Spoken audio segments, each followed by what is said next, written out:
দুঃশাসনের প্রতিবাদে অচল করা সড়ক সুশৃঙ্খল করতে নেমেছে সেই শিক্ষার্থীরাই।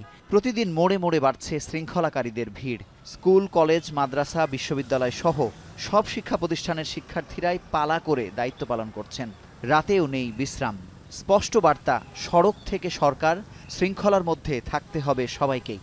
গাড়ি চলতে থাকলেও পথচারীরা পার হওয়ার চেষ্টা করেন, তখন গাড়ির স্পিড যেমন স্লো হয়ে যায়, ব্যাঘাত ঘটে অনেক গাড়ির, অনেক ইমার্জেন্সি গাড়ি যেমন অ্যাম্বুলেন্স পিছিয়ে পড়ে যায়। সুতরাং আমরা চেষ্টা করছি যে পথচারীরাও যাতে সিগন্যাল মানে। মানুষের মানসিকতার যে পয়েন্টটা, এটাতে সবচেয়ে বড় চ্যালেঞ্জ আমরা ফেস করেছি আপাতত ফিল্ডে।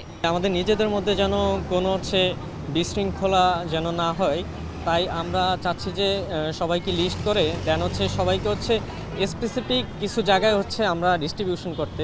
অন্য সিগন্যালের সাথে কোনো প্রকার যোগাযোগ রাখতে পারছি না। অনেক সময় অনেক গাড়ি আমাদের সিগন্যাল ভায়োলেট করে চলে যাচ্ছে। হাতের ইশারায় বা মাইকের মাধ্যমে যতটুকু পারছি নিজেরা কমিউনিকেট করার চেষ্টা করছি। রাজধানীর গুলশান, কারওয়ান বাজার সহ গুরুত্বপূর্ণ মোড়ের চারপাশে 50 জন পর্যন্ত শিক্ষার্থীদের উপস্থিতি দেখা যায়।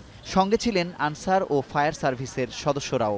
প্রশিক্ষণ না থাকলেও বেশ ভালো করছে বলে মত আনসার বাহিনীর। তাদের প্রশিক্ষণ না থাকলেও তারা যতটুকু সম্ভব ততটুকু কাজ করতেছে এবং তাদের পাশে আমরাও আছি।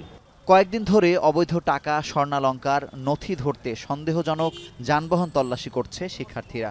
সুন্দর করে স্যার বলে আমরা কথা বলতেছি, কথা বলে আমরা দেখতেছি কি কোনো সমস্যা আছে কিনা গাড়ির মধ্যে, তারপর চেক করে তারপর ছাড়তেছি। জ্যামের জন্য অ্যাম্বুলেন্সগুলো আটকা পড়ে থাকে, এ কারণে আমাদের স্টুডেন্টরা বা যারা কাজ করতেছে তারা যেন অ্যাম্বুলেন্সে ভোগান্তিতে না পড়ে, সেজন্য এই লেনটা খালি রাখা হচ্ছে। কোনো কোনো ক্ষেত্রে বিড়ম্বনা হলেও শিক্ষার্থীদের চেষ্টাকে স্বাগত জানিয়েছে সাধারণ মানুষ। যেখানে পুলিশ বা ট্রাফিক নাই সেই সময়টাতে আসলে তাদের এটা প্রশংসনীয়। তারা অত্যন্ত কষ্ট করে মাঠে রাস্তায় সময় দিচ্ছে এবং শৃঙ্খলা রক্ষা করতেছে। বাচ্চাদেরকে উৎসাহিত করার জন্য আমরা একটু স্ন্যাক্স বা একটু এগুলো ওদেরকে বোঝানো, সেই বিষয়গুলোতে কাজ করছি এখন।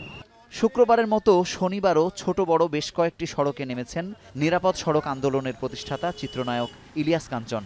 শিক্ষার্থীদের বৈষম্যমুক্ত সমাজ গড়ার সর্বাত্মক আন্দোলনের মধ্যেই 31 বছরের নিরাপদ সড়ক আন্দোলনের দাবি আদায়ের স্বপ্ন দেখছেন তিনি।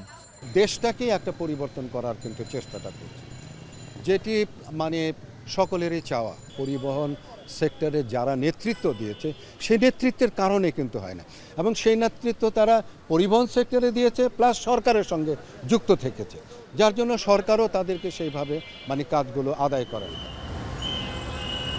সড়কে চাঁদাবাজি বন্ধ, শৃঙ্খলা ফেরানোর অন্যতম অনুষঙ্গ। এটি নিশ্চিত হলে কমবে পরিবহন ব্যয়, থামবে দ্রব্যমূল্যের ঊর্ধ্বগতি। বৈষম্যের বিরুদ্ধে সর্বাত্মক আন্দোলন সত্যিকার অর্থে এবার সড়কে শৃঙ্খলা ফেরাবে বলে স্বপ্ন দেখতে শুরু করেছেন সাধারণ মানুষ। মুজাহিদ শুভ, এখন, ঢাকা।